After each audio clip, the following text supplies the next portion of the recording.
How to configure Facebook conversion API.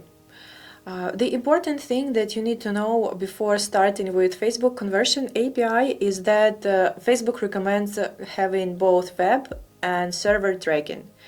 It means that you need to send events from Facebook Pixel and Facebook conversion API. To tell Facebook that you send identical events from web and server and to prevent over-reporting, you need to implement event deduplication. I will show you how to set up all these things in the video, so let's start with implementing Facebook Pixel. Go to your WebGTM and search for Facebook Pixel template in the template gallery. So this one, Facebook Pixel.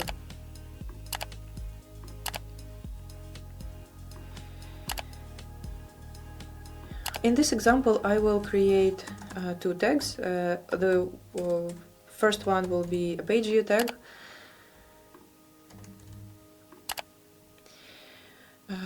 Add your pixel ID. You can find it inside the Events Manager. Basically click on Open your Events Manager, your data source, and you will find the dataset ID here. Then select Event. I want to track a page view, and select a trigger. Basically it will trigger on all page views. Click Save. The next thing I want to set up is a purchase event.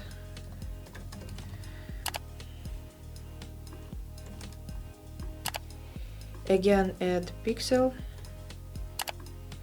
select from the list of standard events, and there is an option to enable advanced matching. Advanced matching helps Facebook to better attribute your Facebook ad campaigns to conversions and to people on Facebook. But to configure advanced matching, you need to send user parameters to Meta. So on the one hand, this feature will help you to improve your Facebook ads results. On the other hand, you need to be careful with the privacy regulations. So I will show you how to set it up. And yeah, so let me configure a few parameters. You can see that after I enabled advanced matching, I have a new additional parameter with data that you can select. So I want to send email. I already have a data layer variable for the email address, first name. I will show later how I've set up all the data layer variables. Last name. And I guess that's it. So I will create a trigger.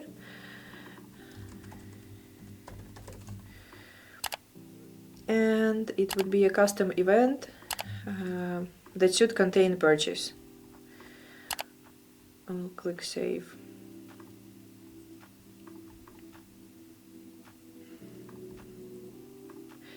There is also an option to send product data to Meta. Basically, on the purchase event, it is recommended to send product data since it will allow you to set up advanced remarketing. So I have a variable that contains the product data. So this is the variable, and I will select it here. So click Save. Let me open the preview and I will show you how I configured all the data layer variables. For this demo, I'm using WordPress website, and at Stape we have an app that enables you to send data layer events and e-commerce events to the data layer. So just you can simply search through the apps for your WordPress, and to enable the data layer, just enable this checkbox here and click Save Changes. First, we want to verify if page view event triggered correctly. So you can see here that on a page view we have on the container load we have a page view event that was triggered. Now let's test the purchase event. I will quickly create a purchase.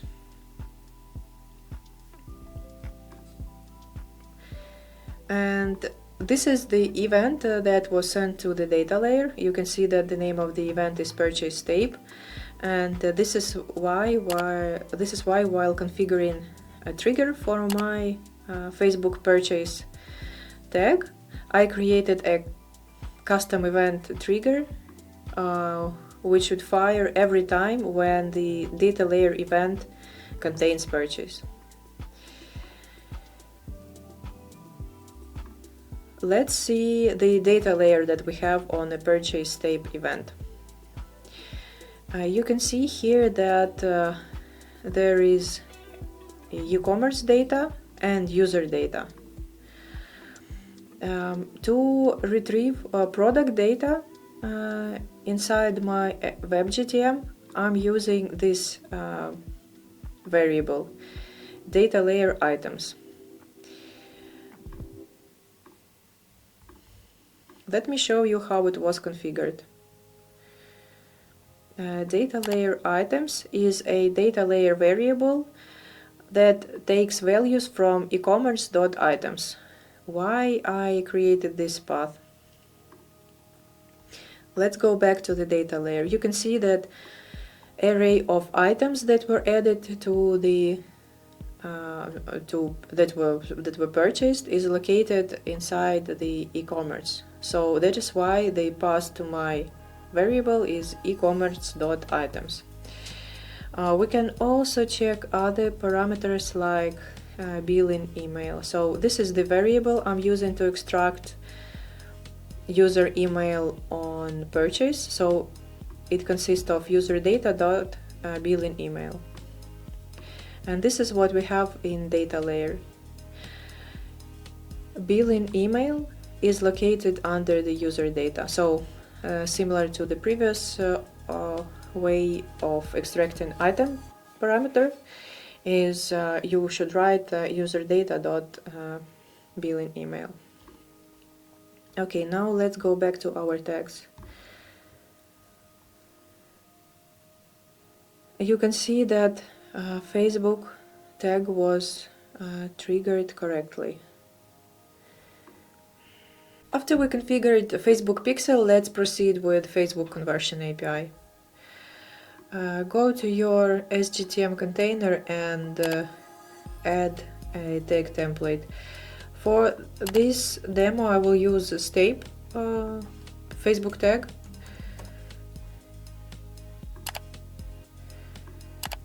Since this tag allows better customization and it helps to strictly control what event and what parameters you want to send. Create a Facebook tag.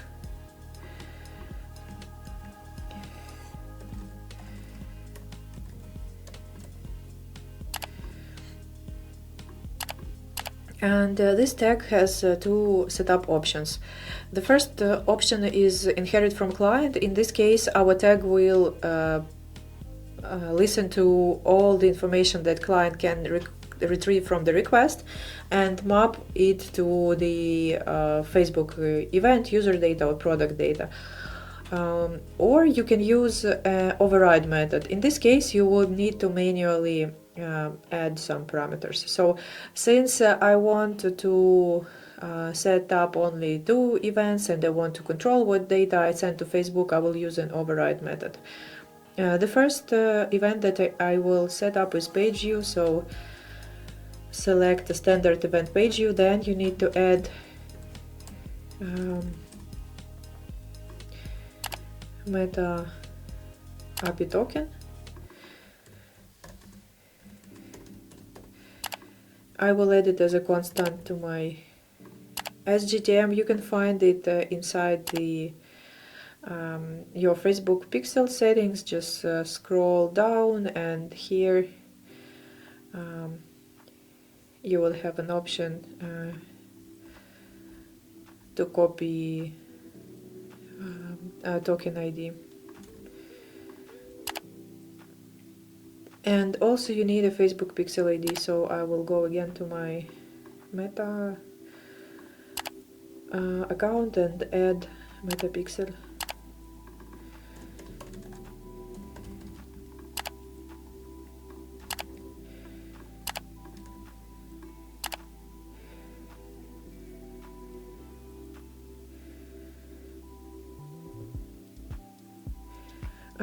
You can add here some data manually, or you can also add user data.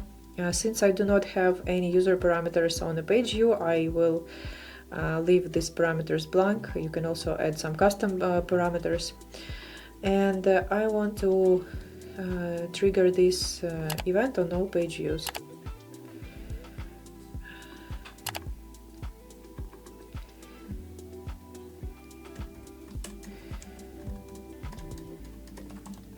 The second event that I will set up is a purchase event. Again, I will select override and event type purchase. I will add API token pixel, and here I will add event data. I will add user data. So this user data will be populated from the event data. And let's first what event data we have on the purchase event, and then set up these variables. Now this tag will trigger on G4 purchase when the Google Analytics 4 claims the request and request name is a purchase.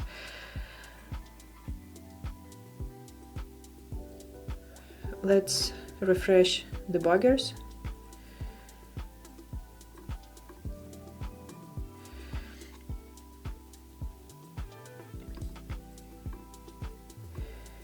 And the goal now is to check event data on the purchase. So I will trigger the purchase event and check the SGTM debugger.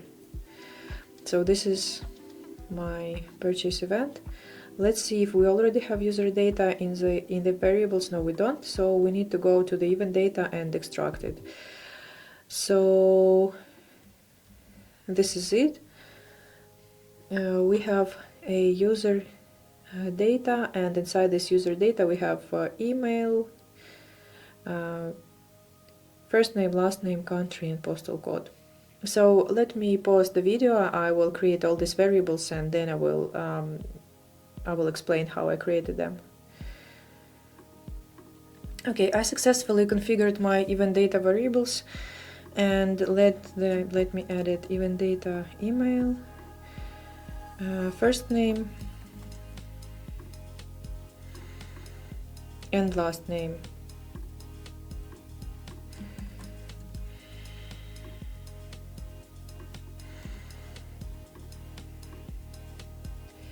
So how these variables look? The email variable is pretty simple, so it contains user data.email.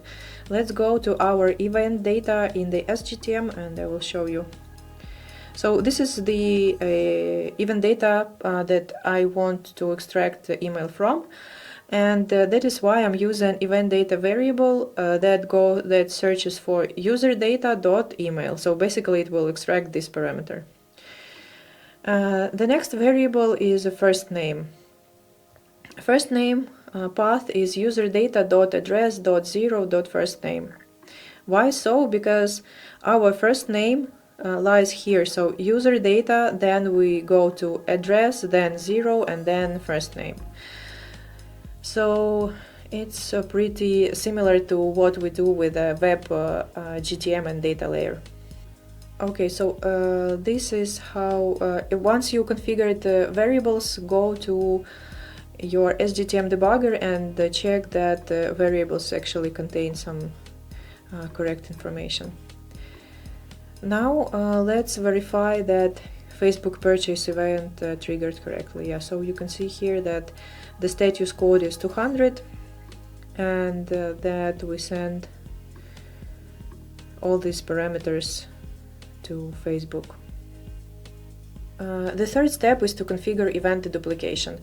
So you need to send the same event ID from web and server for the identical events.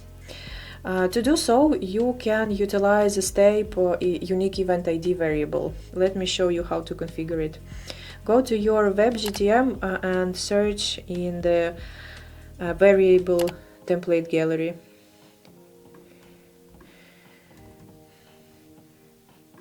Unique event ID. The first thing that you need to do is add it to your Facebook page view tag. Click here More Settings and add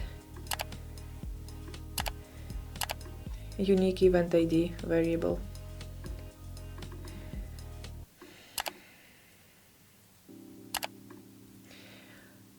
Do the same for the purchase event.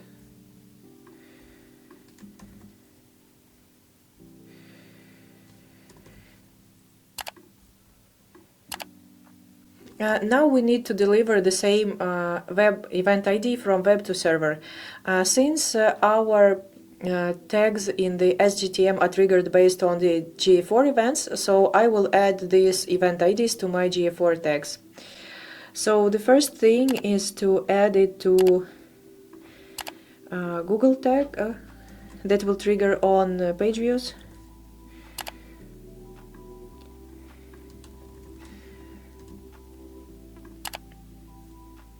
And the second step is to add it to my Google Analytics 4 event tag.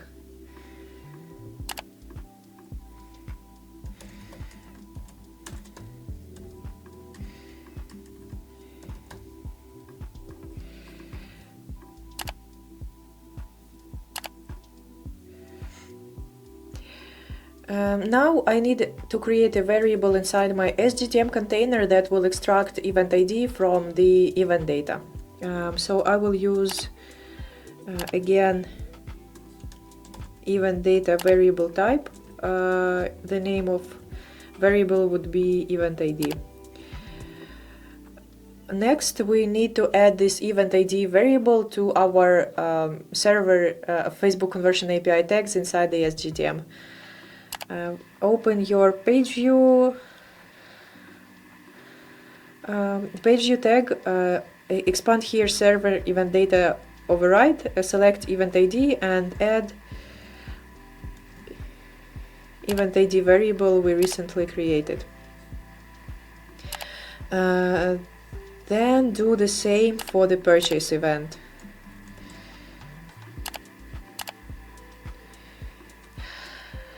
Okay, so hopefully we successfully configured deduplication, and now we need to test the setup.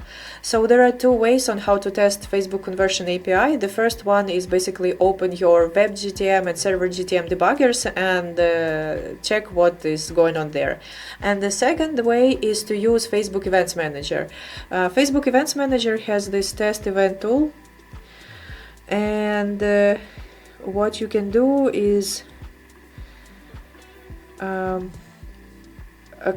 click here, confirm your server events are set up correctly. Click this test ID and add it to your SGTM container. You can create a variable.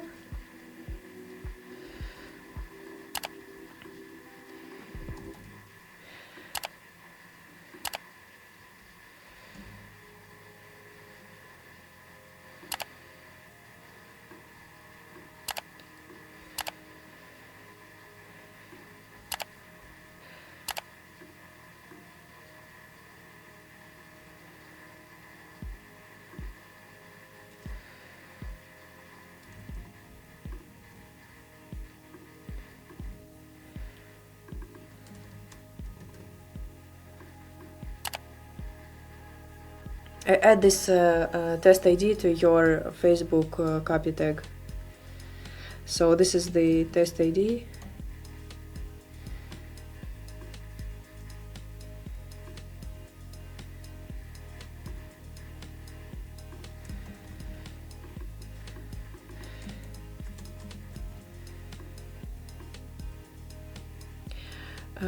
Now let's see what we have.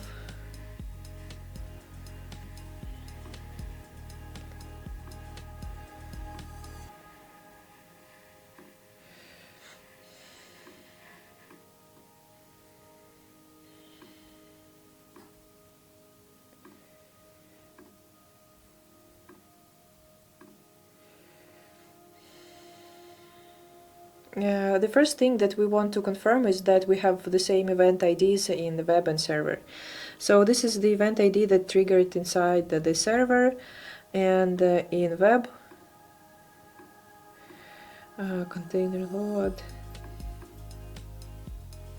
variables. Sorry, it's 032543. Yeah, so basically these are the same. Now let's trigger purchase event and test that event ID on the purchase are the same in the web and server.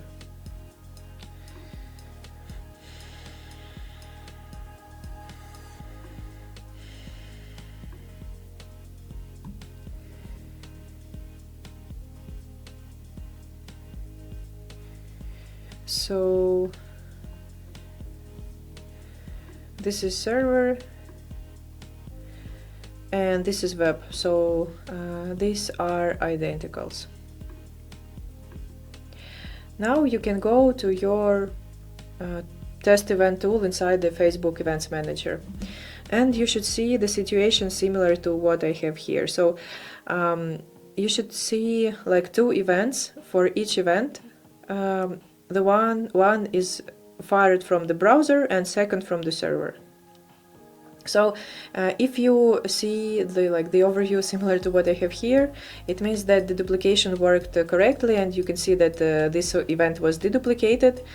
And yeah, it means that we've set up correctly Facebook Pixel, Facebook Conversion API, and configured the duplication correctly as well. That's it for setting up Facebook Conversion API. Thank you for watching, and see you in the next videos.